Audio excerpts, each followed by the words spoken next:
आजकल हमारे आपके घरों में जो पावर हाउस के द्वारा स्मार्ट मीटर लगाया जा रहा है, उससे संबंधित कुछ क्वेश्चन है लोगों का कि क्या हमारे घर में जो स्मार्ट मीटर इसमें लगाया जा रहा है, वह स्मार्ट मीटर बारिश के समय पर उसकी जो मीटर की जो बिलिंग है, मतलब जो आपका यूनिट है, कंजप्शन है, वह तेज हो जाता है, बढ़ जाता है। इसके विषय में बताइए। तो पूरी वीडियो को जब आप ध्यानपूर्वक देखते हैं तो यह कन्फ्यूजन, यह सवाल का जवाब आपको मिल जाएगा और इस वीडियो के लास्ट में मैं आपको एक बोनस टिप भी दूंगा।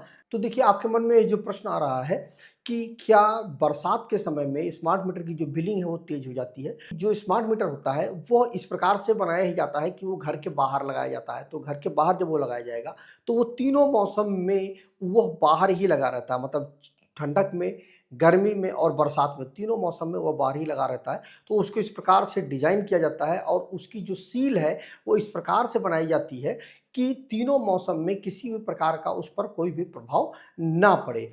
मतलब मिला करके वो आराम से बारिश को भी आराम से झेल सके, गर्मी को भी झेल सके और ठंडक को भी झेल सके। लेकिन आपके मन में ये जो प्रश्न आ रहा है कि क्या बरसात के समय में बिजली की जो बिलिंग है वो तेज हो जाता है स्मार्ट मीटर में, तो यह पूरी बात निराधार भी नहीं है। तो बरसात के समय में जो स्मार्ट मीटर में जो बिलिंग होती है वो तेज हो जाती है। तो उसके कुछ कारण हैं, जिसमें से जो पहला कारण है वो नमी और लीकेज का कारण होता है। मतलब अगर आपके घर में जो वायरिंग है, जो घर की जो वायरिंग है आपकी, यदि वो पुरानी हो गई है, तो जब हमारी पुरानी होती चली जाती है तो उसका जो इंसुलेशन होता है, वायरों का जो इंसुलेशन होता है, पीवीसी का इंसुलेशन होता है, वो कमज़ोर होने लगता है और जब वो कमज़ोर होने लगता है तो उस कारण से कहीं न कहीं लीकेज की प्रॉब्लम शुरू हो जाती है। लीकेज हल्का-फुल्का उसमें बना ही रहता है और इस लीकेज को जो पुराना वाला जो हमारा मीटर होता था, वो इस लीकेज को सेंस नहीं कर पाता था। लेकिन जो स्मार्ट मीटर है, वो बहुत ही ज़्यादा सेंसिटिव मीटर होता है। वो इस लीकेज को सेंस कर लेता है, जिसकी वजह से वो थोड़ा-सा भी जो लीकेज है, उसको सेंस करता है और वो आपका जो बिजली का बिल है, उसमें वह लीकेज का जो मतलब जो खपत है इलेक्ट्रिसिटी की, वो आपको शो करती है और उससे आपको पता चलता है कि जो आपका बिजली का बिल है वो बरसात के मौसम में बढ़ जाता है। तो इसीलिए बढ़ जाता है क्योंकि जो आपका इंसुलेशन जो है डैमेज हो चुका है, इंसुलेशन खराब हो चुका है और अब इंसुलेशन जब खराब हुआ है और लीकेज की प्रॉब्लम आ गई, तो उसकी वजह से आपका यह बिजली का बिल जो है बढ़ जाता है। तो कुल मिलाकर के बात ये हुई कि इसमें मीटर की खराबी कोई नहीं है, केवल आपके घर की जो पुरानी वायरिंग है उसकी वजह से ऐसा होता है। दूसरा कारण इसमें क्या है, उपकरणों का अधिक उपयोग होता है। कब? बरसात के समय में, क्योंकि देखिए जब बरसात का समय होता है, क्योंकि गर्मी जा रही होती है और बरसात आपका शुरू हो जाता है, तो उस कंडीशन पर क्या होता है, ह्यूमिडिटी बढ़ जाती है। अब ह्यूमिडिटी मतलब चिपचिपाहट वाली जो गर्मी होती है वो बढ़ती है, तो उस समय पर जो आपका एसी वगैरह है उसका सबसे ज़्यादा उपयोग किया जाता है, क्योंकि वातावरण में नमी होती है और उस नमी को ख़त्म करना एसी की वजह से ही संभव हो पाता है। अब उस कंडीशन पर लोग क्या करते हैं कि एसी को ज़्यादा उपयोग करते हैं, जिसकी वजह से जो बिजली का जो बिल है वो बढ़ जाता है और लोगों को गर्मी बहुत ज़्यादा लगती है, इसलिए लोग एग्जॉस्ट फैन का ज़्यादा उपयोग करते हैं, पंखे का ज़्यादा उपयोग करते हैं, जिसकी वजह से जो बिजली का बिल है वो बढ़ जाता है और लोगों को ये महसूस होता है कि स्मार्ट मीटर की वजह से ये बिजली का बिल बढ़ रहा है, लेकिन ऐसा नहीं है। वो आपकी जो खपत होती है वो ज़्यादा हो जाती है, जिसकी वजह से आपका बिजली का बिल बढ़ता है। इसके अलावा जो आपके घर में जो वॉशिंग मशीन लगी हुई है, अब चूँकि वातावरण में नमी होती है, तो कपड़े जल्दी सूखते नहीं हैं, इसकी वजह से हरदम आपको कपड़ा धुलने के साथ-साथ आपको ड्रायर का भी उपयोग करना पड़ता है, हरदम। तो जब ड्रायर का उपयोग करेंगे तो वो भी आपकी इलेक्ट्रिसिटी की खपत करेगा। तो इन कुछ कारणों से और मतलब क्या है कि जब आपका कपड़ा सूखेगा नहीं तो आप आयरन का भी ज़्यादा उपयोग करते हैं, जिसकी वजह से जो आपका बिजली का बिल है वो बढ़ जाता है। इसके अलावा तकनीकी सुरक्षा भी इसमें बहुत ज़्यादा मैटर करती है। तो देखिए, जो स्मार्ट मीटर होता है उसकी जो सील होती है, उसकी जो पूरी पैकिंग होती है, वो IP65 रेटिंग की होती है। मतलब बहुत ही अच्छी उसकी जो सील होती है वो बहुत ही अच्छी होती है। मतलब उसमें किसी प्रकार से नॉर्मल तरीके से जब पानी की बौछार वगैरह आती है तो उस पर कोई भी प्रभाव नहीं पड़ता है। लेकिन अगर उसमें पानी ज़्यादा चला ही यदि जाता है तो निश्चित बात है, मीटर में यदि पानी जाता है, अगर ऊपर बाहर वाली सील पर हल्का-फुल्का पानी आया तो कोई दिक्कत नहीं है, लेकिन यदि पानी ज़्यादा आ गया और मीटर के अंदर पानी चला गया तो वो मीटर को डैमेज कर देगा, जिसकी वजह से आपके मीटर में जो है पानी चला जाएगा और मीटर आपका खराब होकर के बंद हो सकता है। लेकिन कुल मिलाकर के इसमें ये नहीं हो सकता है कि बरसात के मौसम में आपका जो मीटर है वो तेज़ चलने लगा है।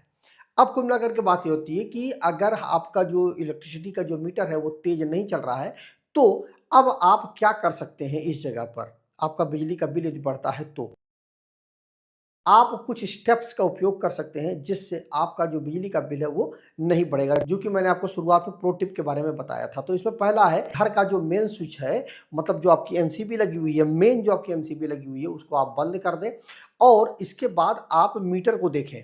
मतलब सबसे पहले आप क्या करें, मीटर आपका है तो उसमें क्या करें, मेन घर की जो एमसीबी लगी हुई है, जो डीबी लगी हुई है, उसको आप बंद कर दें। उसके बाद आप मीटर को देखें तो वहाँ पर एक एलईडी लाइट होती है जो ब्लिंक करती है। बहुत अलग अलग मीटरों में अलग अलग प्रकार से होती है, कहीं कहीं पर 3200 होती है, कहीं कहीं पर और ज़्यादा भी होती है। मतलब 3200 बार ब्लिंक करेगी तो 1 यूनिट का कंजप्शन हो जाएगा। तो यदि आप पूरे घर की जो इलेक्ट्रिसिटी है, मतलब सप्लाई है, वो आप बंद कर दें, उसके बाद आप देखें कि जो मीटर की जो एलईडी है वो यदि फिर भी ब्लिंक कर रही है तो उस कंडीशन पर क्या है कि आपका जो यूनिट है वो बढ़ रहा है। तो वहाँ पर आप, चूंकि आपने पूरे घर की सप्लाई बंद कर रखी है और फिर भी यदि वो बढ़ रहा है तो आपके मीटर में प्रॉब्लम हो सकती है। तो इस चीज़ को आप चेक करवा लें, मीटर में गड़बड़ी हो सकती है। इसके अलावा दूसरा क्या है, वायरिंग को आप चेक करवाएं। जैसा कि मैंने आपको बताया कि वायरिंग यदि आपकी पुरानी हो गई है तो उसका जो इंसुलेशन है वो ख़राब हो जाएगा। तो उस कंडीशन पर आपका जो बिजली की खपत है वो बढ़ जाती है। तो आप वायरिंग को एक बार चेक करवा लें कि कहीं वायरिंग की ही तो प्रॉब्लम नहीं है, उससे तो लीकेज तो नहीं हो रहा है। इसके अलावा ऐप पर आप ज़रूर नज़र रखें। मतलब जो आपका स्मार्ट मीटर है उसके साथ में एक ऐप होता है, उस ऐप में आप रियल टाइम मॉनिटरिंग कर सकते हैं कि कितना आपका इलेक्ट्रिसिटी का खपत चल रहा है वर्तमान समय में और कब आपका बिजली का बिल जो है वो बढ़ जाता है। तो आप वहाँ पर यदि आप मॉनिटर करते हैं तो उसमें ये फ़ायदा मिल जाता है कि जो आपकी एमडीआई है, मान लीजिए आपका जो मीटर है वो 2 किलोवाट का लगा हुआ है और आपका जो खपत है मान के चलते हैं वो 2.5 किलोवाट तक चला जा रहा है, तो पेनल्टी की वजह से आपका बिजली का बिल बढ़ जाता है। तो आप ऐप से मॉनिटर करते रहें अपने जो आपका खपत है और उस जो मॉनिटर करते समय आप इस चीज़ को देखते रहें कि आपका जो सैंक्शन लोड है उससे ऊपर ना जाए, जिससे जो एमडीआई की जो पेनल्टी है वो आपके ऊपर नहीं पड़ेगी और आपका बिजली का बिल नहीं बढ़ेगा। तो ये कुछ तरीके हैं जिनका आप उपयोग करके आप अपने जो स्मार्ट मीटर है उसकी बिलिंग को कंट्रोल कर सकते हैं। और यह जो आपके मन में डाउट है कि बरसात के समय में जो बिजली की खपत बढ़ जाती है, तो ऐसा नहीं है। नॉर्मल तरीके से ही आपका जो स्मार्ट मीटर है वो वर्क करता है। गर्मियाँ लगभग शुरू ही होने वाली हैं। गर्मियों में आपको कूलर की ज़रूरत तो ज़रूर पड़ेगी। यदि आप एक बेहतरीन कूलर लेना चाहते हैं जिसकी लॉन्ग लाइफ हो तो यह बजाज कंपनी का कूलर है, बहुत ही बेहतरीन कूलर है, थार कूलर है। इस कूलर में आपको 65 एमएम का हनी पैड मिल जाता है। इस कूलर की जो पंखड़ी है वो 17 इंच की एल्युमिनियम की पंखड़ी है जो कि काफ़ी मजबूत है, प्लास्टिक की पंखड़ी इसमें नहीं यूज़ की गई है। इसके अलावा इसमें 3 स्पीड कंट्रोल मिल जाता है जिससे आप अपना जो कूलर है वो अलग अलग स्पीड पर आप बेहतरीन तरीके से चला सकते हैं। इस कूलर का जो कीमत है इस समय काफ़ी डाउन है, 22% का इसमें आपको डिस्काउंट मिल रहा है।